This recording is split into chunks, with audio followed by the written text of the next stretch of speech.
जय हिंद प्यारे दोस्तों। आज के इस वीडियो में हम यूपी डीएलएड थर्ड सेमेस्टर का विज्ञान विषय से हमने उन 100 प्रश्नों को लिया है जो एग्जाम में कई बार पूछे गए हैं और जिन्हें पूछे जाने की संभावना है। अगर आप लोगों ने यह 100 प्रश्न किया तो मैं यह दावा करता हूं कि आपका जो बहुविकल्पी प्रश्न है और अति लघु उत्तरीय प्रश्न है उसमें से 5 क्वेश्चन इसी वीडियो से देखने को मिलेंगे।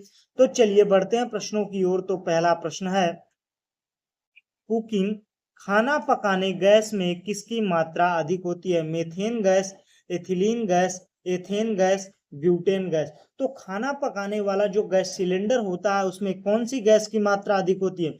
ब्यूटेन गैस की। इसके साथ ही इस गैस सिलेंडर में प्रोपेन गैस भी भरा जाता है। प्रोपेन गैस के साथ में और क्या पाया जाता है? एथिल मर्केप्टॉन पाया जाता है, जिसकी गंध की वजह से यह पता चलता है कि गैस लीक कर रही है।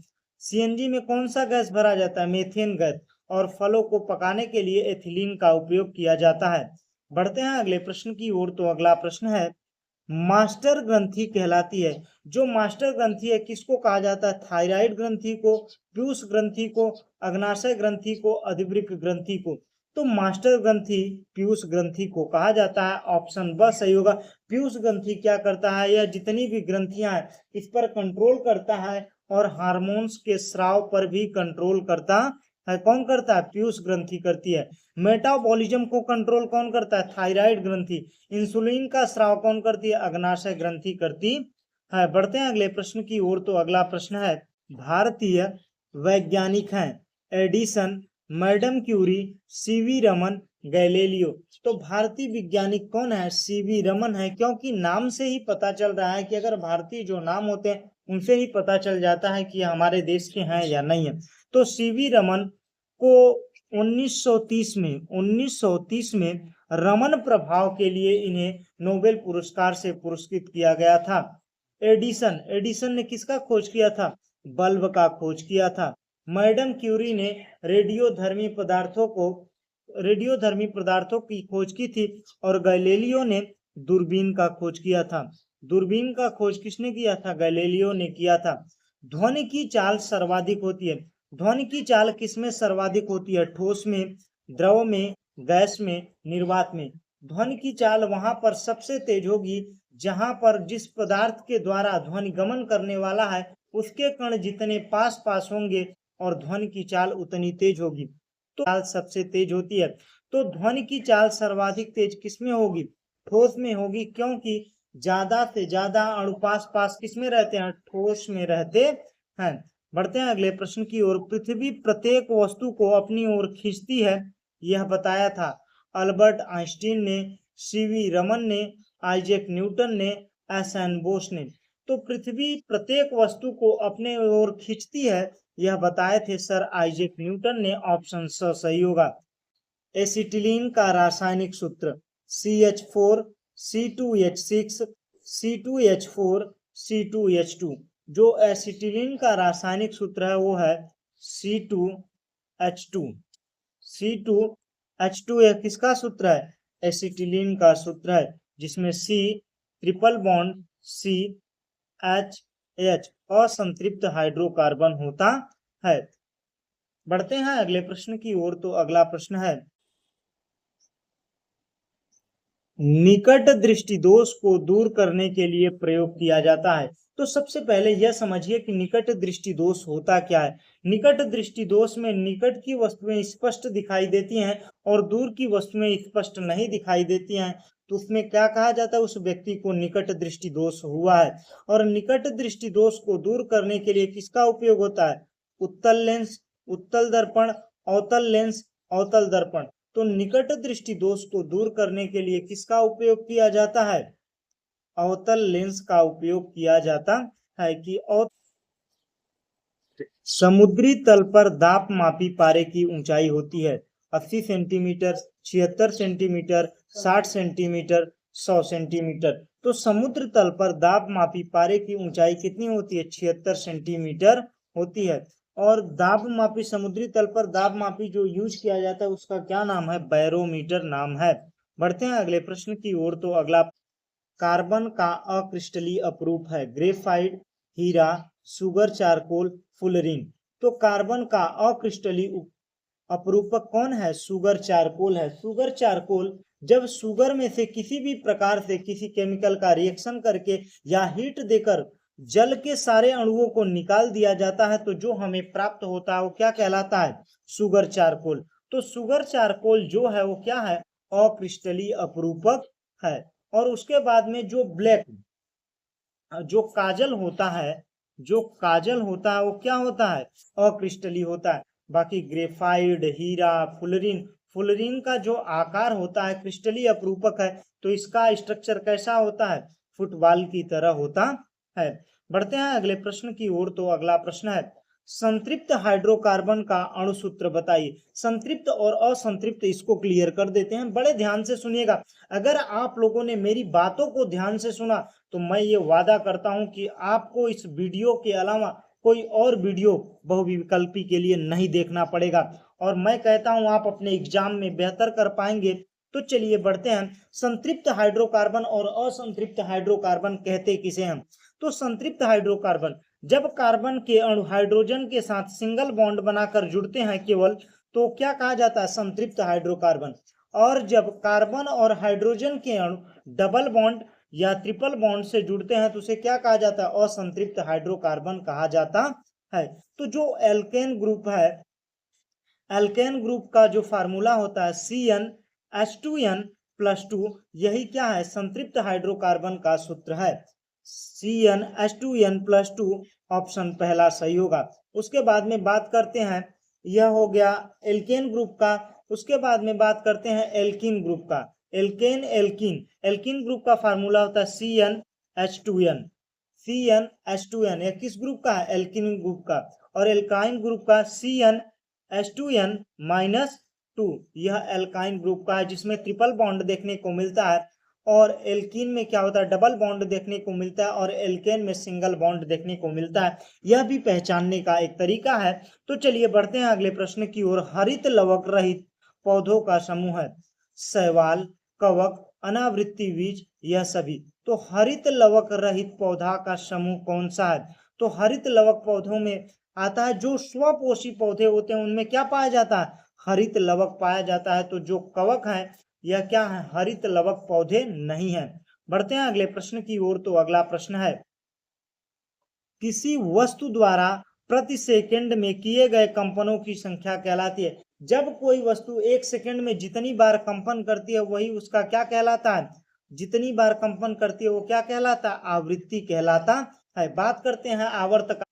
कोई भी वस्तु एक चक्कर पूरा करने में जितना समय लेती है वही क्या कहलाता है? उसका आवर्त काल कहलाता है। बढ़ते हैं अगले प्रश्न की ओर। तो अगला प्रश्न है, वायु दाब आरोपित करती है केवल ऊपर दिशा में, केवल नीचे की दिशा में, चारों दिशा में, किसी दिशा में नहीं। तो जो वायु दाब है वह चारों दिशाओं में आरोपित करती है। जैसे आप एक गुब्बारे में हवा भरते हैं तो हवा भरने के बाद में वो गुब्बारा चारों तरफ से उतना ही टाइट रहता है जितना नीचे से है, जितना ऊपर से, जितना साइड से, मतलब हर तरफ से वह उतना ही प्रेशर लगाता है। यह वायु दाब आरोपित करता है तो चारों दिशाओं में। बढ़ते हैं अगले प्रश्न की ओर। तो अगला प्रश्न है, एक दोलन को पूरा करने में लगा समय क्या कहलाता है? आवर्तकाल कहलाता है। बढ़ते हैं अगले प्रश्न की ओर। तो अगला प्रश्न है, तरंग दैर्ध्य लैम्डा, आवृत्ति n, तरंग चाल v में सही संबंध है। मतलब जो ऑप्शन में सूत्र दिए गए हैं इनमें से कौन सा सूत्र सही है? तो ऑप्शन तीसरा सही है, लैम्डा बराबर v/n। अब बात करते हैं अगले प्रश्न की। तो जल प्रदूषण का कारण क्या है? कीटनाशक पदार्थों का खेतों में छिड़काव, धुआं, ध्वनि, हवाई जहाज। तो जल प्रदूषण का जो मुख्य कारण है वो है कीटनाशक पदार्थों का खेतों में छिड़काव। इससे जल प्रदूषण कहाँ हो रहा है? जब खेतों में डाला जा रहा है। जब खेतों में डाला जा रहा है उसके बाद में खेतों की जब सिंचाई की जा रही है तो सिंचाई करने के बाद में वो जो केमिकल है वो कहाँ जा रहे हैं? पानी में जा रहे हैं। जमीन स्थल में जो भंडारण हुआ है जल का वहां पर उपस्थित हो रहे हैं जिसकी वजह से जल प्रदूषण हो रहा है। ये चीजें क्लियर हुई। बढ़ते हैं अगले प्रश्न की ओर। तो अगला प्रश्न है, कच्चे फलों को पकाने में सहायक है। कच्चे फलों को कौन पकाता है? एथिलीन पकाता है। और यह प्रश्न हमने पहला प्रश्न था इसीलिए हमने डिटेल में हर प्रश्नों को करने का प्रयास किया है जिससे जो प्रश्न इंपॉर्टेंट है वो आपके एग्जाम में आए हैं और आने की संभावना है उनको काफी डिटेल के साथ हम पढ़ा रहे हैं। मीथेन का उपयोग सीएनजी में होता है, प्रोपेन का एलपीजी सिलेंडर में होता है। बढ़ते हैं अगले प्रश्न की ओर। तो अगला प्रश्न है, यूरिया संश्लेषण होता है वृषण में, फेफड़ा में, यकृत में, अग्नाशय में। तो यूरिया का संश्लेषण होता है यकृत में, ऑप्शन स सही होगा। विलियम हार्वे किसकी खोज के लिए प्रसिद्ध है? हृदय, स्पंदन, पाचन, रक्त परिसंचरण। रक्त परिसंचरण खोज के लिए विलियम हार्वे प्रसिद्ध है। बढ़ते हैं अगले प्रश्न की ओर। तो अगला प्रश्न है, अनाक्षी श्वसन का अंतिम उत्पाद है। अनाक्षी श्वसन का मतलब है जहां पर ऑक्सीजन नहीं पहुंच पा रहा है, अगर वहां पर भी अगर कोशिकाओं द्वारा श्वसन किया जाता है, एनर्जी ली जाती है, तो उसे क्या कहा जाता है? अनाक्षी श्वसन कहा जाता है। तो अनाक्षी श्वसन एल्कोहल, तो अनाक्षी श्वसन का अंतिम उत्पाद क्या होता है? एथिल एल्कोहल होता है, ऑप्शन द सही होगा। बढ़ते हैं अगले प्रश्न की ओर। तो अगला प्रश्न है, केल्विन पैमाने पर पानी का क्वथनांक होता है 373 केल्विन, 273 केल्विन, 100 केल्विन, 230 केल्विन। तो केल्विन पैमाने पर पानी का क्वथनांक कितना होता है? 373 केल्विन होता है। क्वथनांक का मतलब होता है कि जब किसी भी पदार्थ को इतना गर्म कर दिया जाए कि वह द्रव से गैस में बदलने लगता है, तो उस स्थिति को क्या कहा जाता है? क्वथनांक कहा जाता है। बढ़ते हैं अगले प्रश्न की ओर। तो अगला प्रश्न है, सूर्य के प्रकाश की ऊर्जा पृथ्वी तक पहुंचती है विकिरण द्वारा, सम्मोहन द्वारा, चालन द्वारा, चालन और सम्मोहन द्वारा। विकिरण के द्वारा मतलब होता है कि जब सूर्य का प्रकाश हमारे तक पहुंचता है तो किसकी वजह से? विकिरण के द्वारा पहुंचता है। मतलब जिस ऊर्जा को चलने के लिए किसी भी माध्यम की आवश्यकता नहीं होती है, उसे क्या कहा जाता है? विकिरण, विकिरण द्वारा। और सम्मोहन, जब जल गर्म होता है तो सबसे पहले जो जल गर्म होता है वो ऊपर जाता है, जो ठंडा रहता है वो नीचे आता है। इस प्रकार से पूरा जल गर्म होता है, तो उसे क्या कहा जाता है? सम्मोहन द्वारा। और चालन की बात करें तो जब कोई लोहे का रॉड है और लोहे के रॉड को हम एक तरफ से गर्म करते हैं तो दूसरा सिरा गर्म हो जाता है, वो किसकी वजह से? चालन के द्वारा हीट इधर से इधर जा रही है। तो सूर्य के प्रकाश की ऊर्जा जो पृथ्वी तक पहुंचती है वो किसकी वजह से? विकिरण द्वारा पहुंचती है। यह चीजें क्लियर हुई। बढ़ते हैं अगले प्रश्न की ओर। तो अगला प्रश्न है, वाष्पन की गुप्त ऊष्मा का मात्रक। गुप्त ऊष्मा होती क्या है? सबसे पहले यह समझिए, गुप्त ऊष्मा किसी भी पदार्थ की अवस्था परिवर्तन में जो ऊष्मा ली जाती है वही क्या कहलाती है? गुप्त ऊष्मा कहलाती है। तो गुप्त ऊष्मा का मात्रक है कैलोरी, जूल, कैलोरीग्राम, कैलोरीग्राम डिग्री सेंटीग्रेड। तो गुप्त ऊष्मा का जो मात्रक है कैलोरीग्राम होता है। बढ़ते हैं अगले प्रश्न की ओर। तो अगला प्रश्न है, ऊष्मा का संचरण सबसे तेज होता है। ऊष्मा का संचरण चालन द्वारा, सम्मोहन द्वारा, विकिरण द्वारा, सभी के द्वारा। तो ऊष्मा का संचरण सबसे तेज किसके द्वारा होता है? ऊष्मा का संचरण सबसे तेज विकिरण के द्वारा होता है, क्योंकि इसमें किसी भी माध्यम की जरूरत नहीं होती है और बड़े ही तेजी से ऊष्मा का संचरण होता है।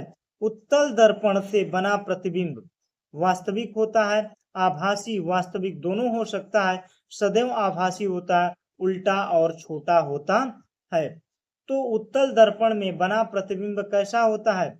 आभासी होता है, सदैव आभासी होता है, ऑप्शन स सही होगा।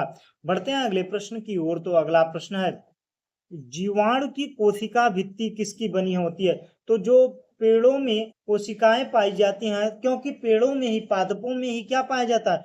कोशिका भित्ति पाई जाती है। और कोशिका भित्ति किसकी बनी होती है? सेलुलोज की बनी होती है।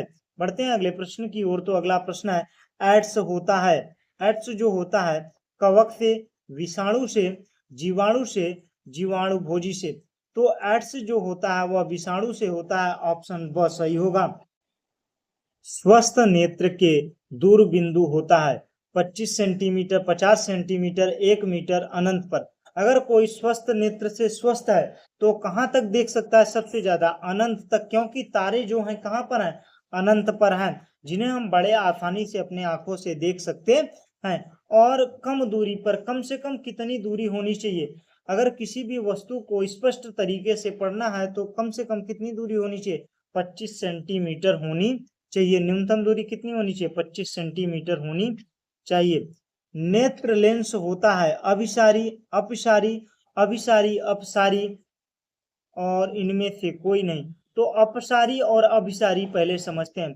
अपसारी का मतलब होता है कि जो भी किरणें आ रही हैं, प्रकाश की जो भी किरणें आ रही हैं एक ही जगह पर इकट्ठा हो रही हैं तो क्या होता है, अभिसारी होता है।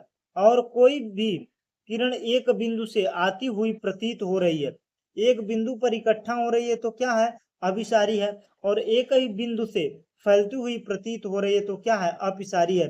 तो नेत्र लेंस जो होता है अभिसारी और अपसारी दोनों होता है। तो ऑप्शन सही होगा।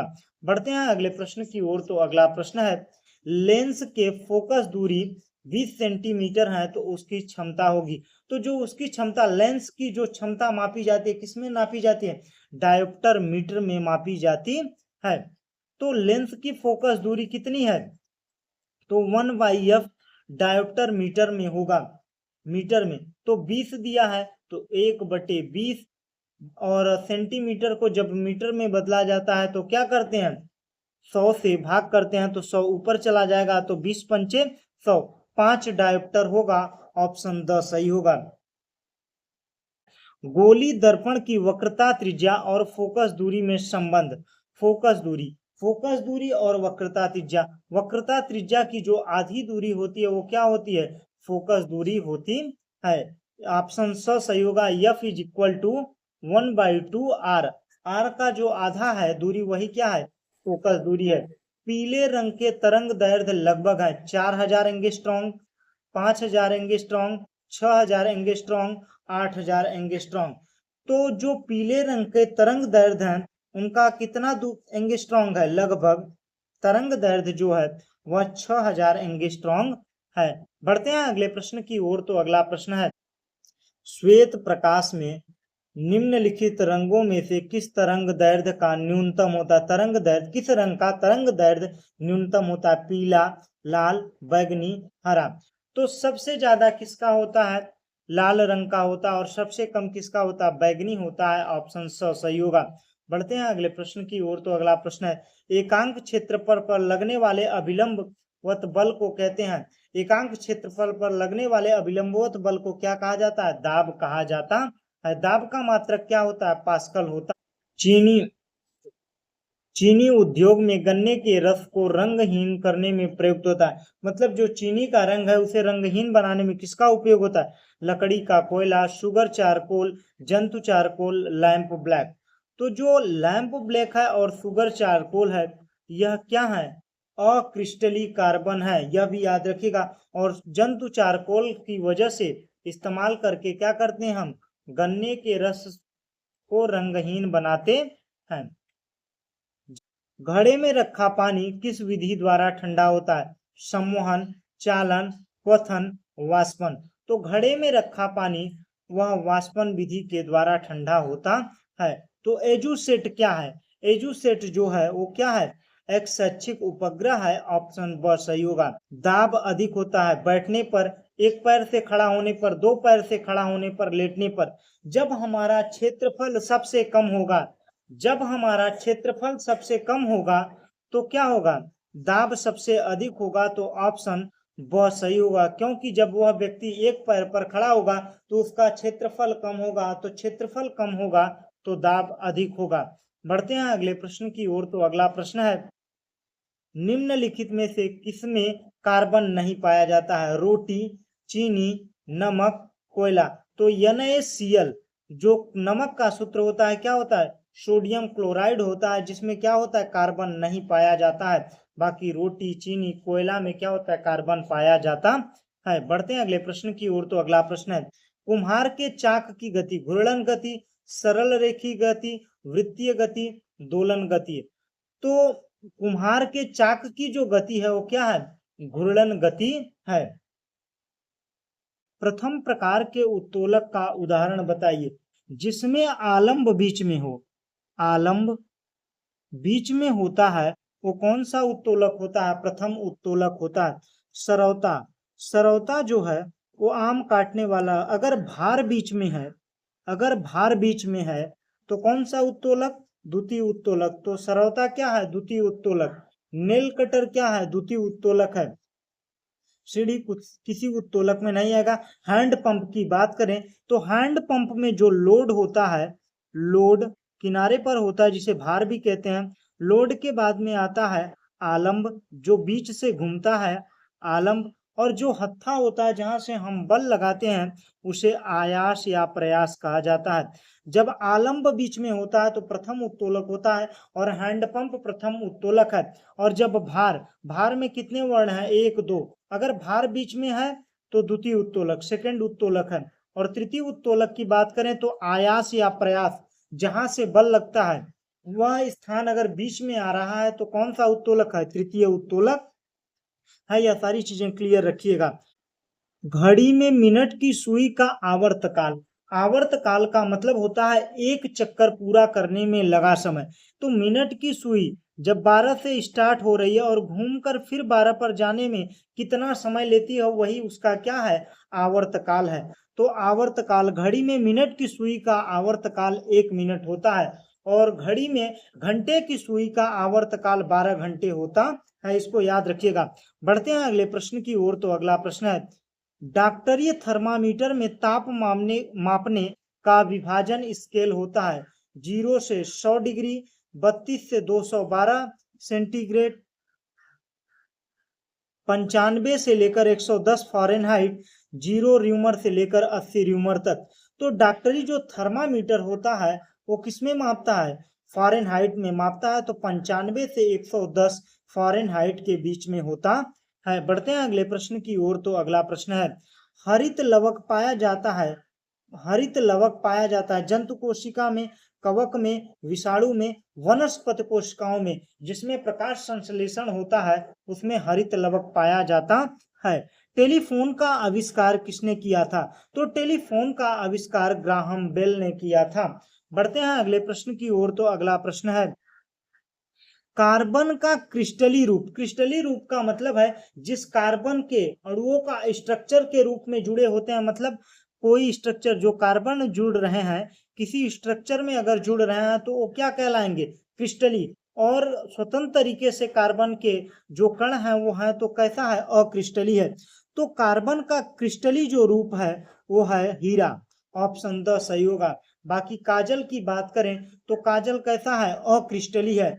और किसका बात किए थे मैंने, सुगर चारकोल, सुगर चारकोल जो है वह अक्रिस्टली है, यह भी याद रखिएगा। बढ़ते हैं अगले प्रश्न की ओर। तो अगला प्रश्न है, द्रव के गैस में बदलने की क्रिया को कहते हैं गलनांक, हिमनांक, वाष्पीकरण, संघनन।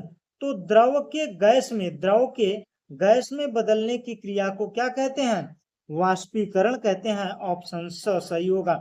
बढ़ते हैं अगले प्रश्न की ओर। तो अगला प्रश्न है, चना मटर की जड़ों की गांठों में पाए जाने वाला जीवाणु है राइजोबियम, क्लास्ट्रीडियम, एजोटोबैक्टर, लैक्टोबैसिलस।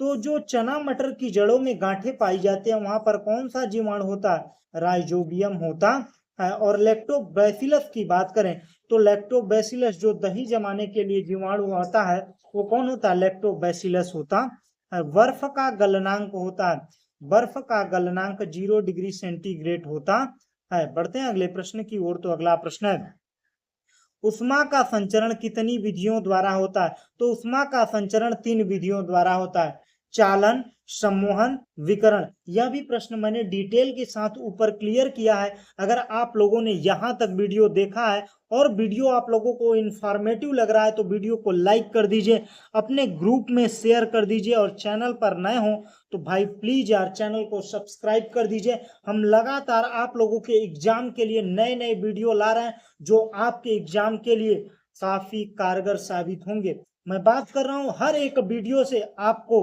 5 से 6 नंबर जरूर मिलने वाला है। तो जो मैं ये 100 नंबर का सीरीज लेकर आया हूँ, 100 प्रश्नों को कराने वाला हूँ, तो यह आपके एग्जाम के लिए बहुत बेहतर साबित होगा। तो चलिए बढ़ते हैं प्रश्नों की ओर। तो अगला प्रश्न है, प्रकाश का सबसे महत्वपूर्ण स्रोत क्या है, प्रकाश जो सबसे महत्वपूर्ण स्रोत है, लकड़ी, गैस, नमक, सूर्य। सूर्य जो है प्रकाश का महत्वपूर्ण स्रोत है। दाढ़ी बनाने में जिस दर्पण का प्रयोग होता है वह दर्पण कहलाता है, अवतल दर्पण, उत्तल दर्पण, दोनों, कोई नहीं। जो दाढ़ी बनाने के लिए दर्पण इस्तेमाल किया जाता है उसे क्या कहते हैं, अवतल दर्पण कहते हैं, और जो गाड़ियों के साइड मिरर में लगता है उसे उत्तल दर्पण कहते हैं। यह भी बात याद रखिएगा। आवृत्ति का मात्रक होता है, आवृत्ति का मात्रक हर्ट्ज होता है, और विद्युत धारा का मात्रक एम्पियर होता है, दूरी का मात्रक मीटर होता है, और ध्वनि का मात्रक क्या होता है, डेसिबल होता है। पानी का क्वथनांक होता है, पानी का क्वथनांक 100 डिग्री सेल्सियस होता है, और गलनांक 0 डिग्री सेल्सियस होता है। मानव का कान एक निश्चित सीमा के बीच की आवृत्तियों को सुन पाता है, वह सीमा है 20 से 20,000 हर्ट्ज के बीच में अगर आवृत्ति है तो वह बड़े ही आसानी से आदमी उस ध्वनियों को सुन पाएगा। ग्लोबल वार्मिंग का अर्थ है पृथ्वी का गर्म होना, पृथ्वी का ठंडा होना, दोनों। तो ग्लोबल वार्मिंग का मतलब है पृथ्वी का गर्म होना। ओजोन परत को कहते हैं, ओजोन परत को जीवन रक्षक परत, जीवन विनाशक परत, दोनों कोई नहीं। तो ओजोन को जीवन रक्षक परत कहा जाता है क्योंकि यह सूर्य से आने वाली पराबैंगनी किरणों से हमें बचाता है। तो ओजोन परत के क्षरण का कारण क्या है, chlorofluorocarbon, carbon dioxide, sulphur dioxide सभी। तो ओजोन परत के क्षरण में, ओजोन परत के क्षरण का जो कारण है क्लोरोफ्लोरोकार्बन है, क्लोरोफ्लोरोकार्बन।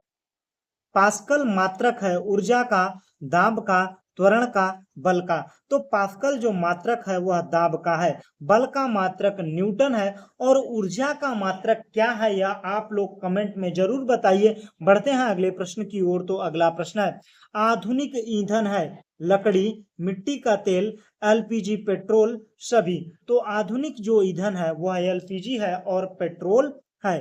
स्वस्थ मनुष्य के शरीर का तापमान होता है, ताप होता है 37 degree Celsius 98.6 Fahrenheit, 38 degree Celsius, 98 degree Celsius, 100 degree Celsius. तो स्वस्थ मनुष्य के शरीर का जो ताप है 37 डिग्री सेल्सियस और 98.6 डिग्री फ़ारेनहाइट होता है। ऊर्ध्वपातन का उदाहरण बताइए। ऊर्ध्वपातन का मतलब होता है जिस पदार्थ को जलाया जाए वह ठोस से सीधा गैस में परिवर्तित हो जाता है, तो उसे क्या कहा जाता है, ऊर्ध्वपातन पदार्थ कहा जाता है। तो कपूर भी ऊर्ध्वपातन पदार्थ है, नौसादर भी। तो यहाँ पर दोनों ऑप्शन सही होगा, ऑप्शन स।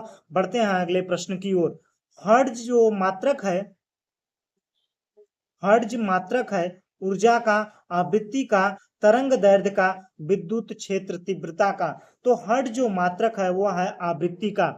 बढ़ते हैं अगले प्रश्न की ओर। ध्वनि तरंगों की आवृत्ति होती है 20 हर्ट्ज से कम, 20,000 हर्ट्ज से अधिक, 20 हर्ट्ज से लेकर 20,000 हर्ट्ज तक होती है। तो यह तीनों ऑप्शन द सही होगा, यह तीनों। बढ़ते हैं अगले प्रश्न की ओर। तो अगला प्रश्न है, इंसुलिन हार्मोन से, इंसुलिन हार्मोन की कमी से होता है डायबिटीज, कैंसर, बुखार, कालरा। तो इंसुलिन हार्मोन की कमी से होता है डायबिटीज रोग। लेकिन इंसुलिन हार्मोन का स्राव कौन सी ग्रंथि करती है, यह आप लोग हर सवाल का जवाब आप लोग कमेंट में देंगे तो मुझे भी अच्छा लगेगा। और अगर आप लोगों को वीडियो अच्छा लगा हो तो आप लोग कमेंट में फीडबैक जरूर दीजिएगा कि वीडियो सर बहुत बेहतर था या बहुत घटिया था, जो भी है आप लोग कमेंट में बताएंगे। तो चलिए बढ़ते हैं प्रश्नों की ओर। तो ध्वनि की तीव्रता मापी जाती है डेसिबल में, ऑप्शन अ सही होगा, यह भी हमने प्रश्न करा दिया। पर्यावरण दिवस मनाया जाता है। तो पर्यावरण दिवस 5 जून, 7 जून, 8 जून, 9 जून। तो पर्यावरण दिवस 5 जून को मनाया जाता है। बैरोमीटर में मापा जाता है वायुमंडलीय दाब, ऑप्शन अ सही होगा।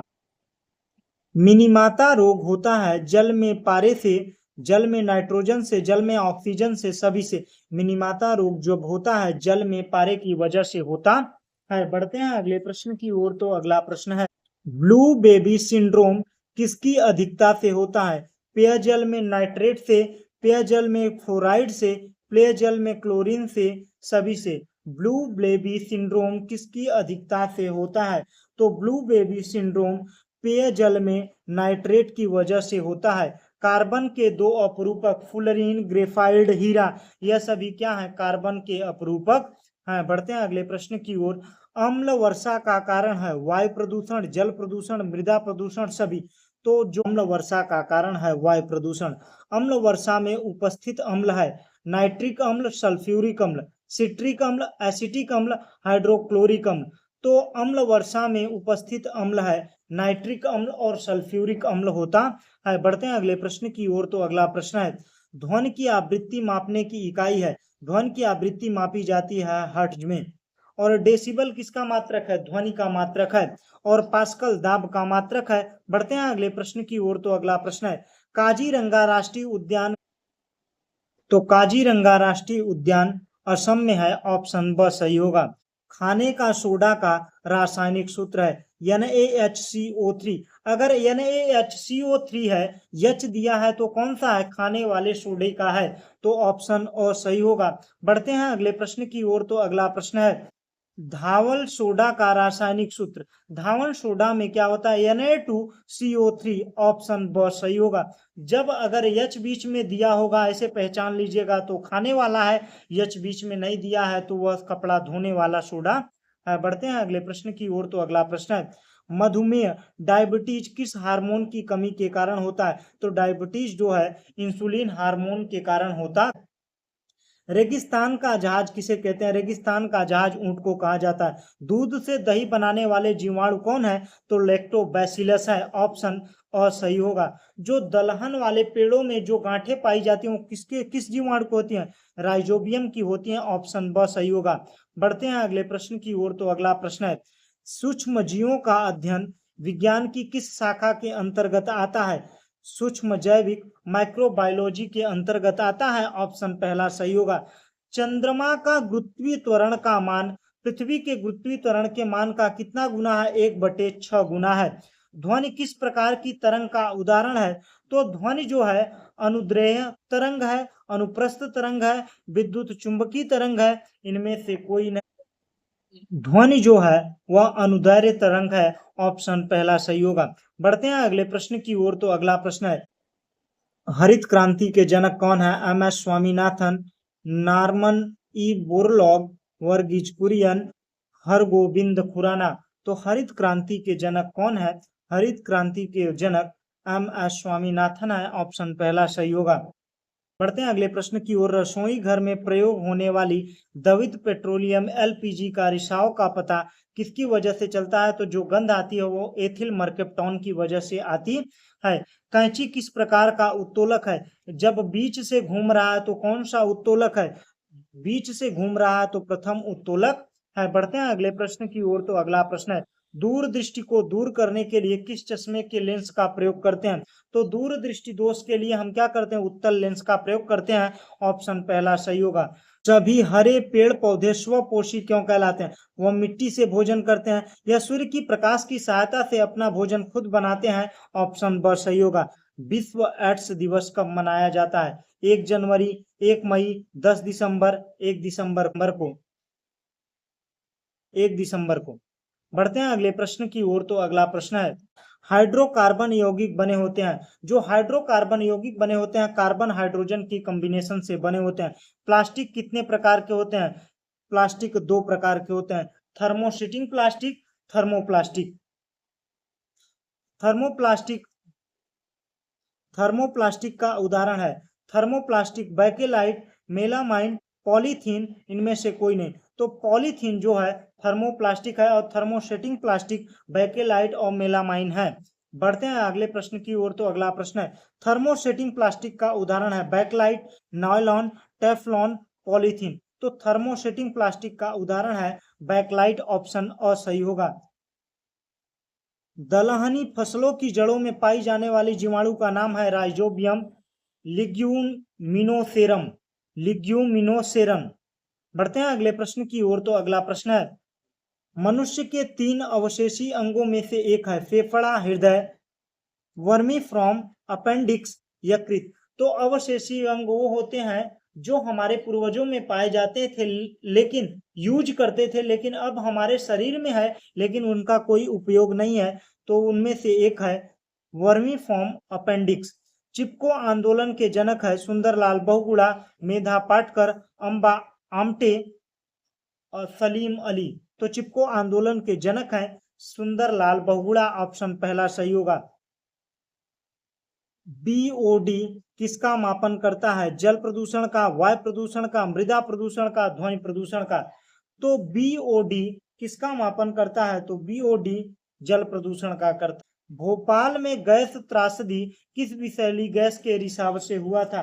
तो भोपाल में जो गैस त्रासदी का कारण हुआ था वह मिथाइल आइसोसाइनाइड की वजह से हुआ था। ऑप्शन पहला सही होगा।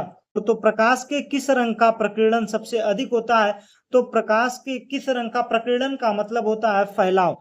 फैलाव सबसे ज्यादा बैंगनी रंग का होता है और सबसे कम लाल रंग का होता है। इसी के साथ पूरा 100 क्वेश्चन कंप्लीट होते हैं। अगर आप लोगों को वीडियो अच्छा लगा हो तो वीडियो को लाइक कर दीजिए, दोस्तों के साथ शेयर कर दीजिए और चैनल पर नए हो तो चैनल को सब्सक्राइब कर दीजिए। Thanks for watching. जय हिंद।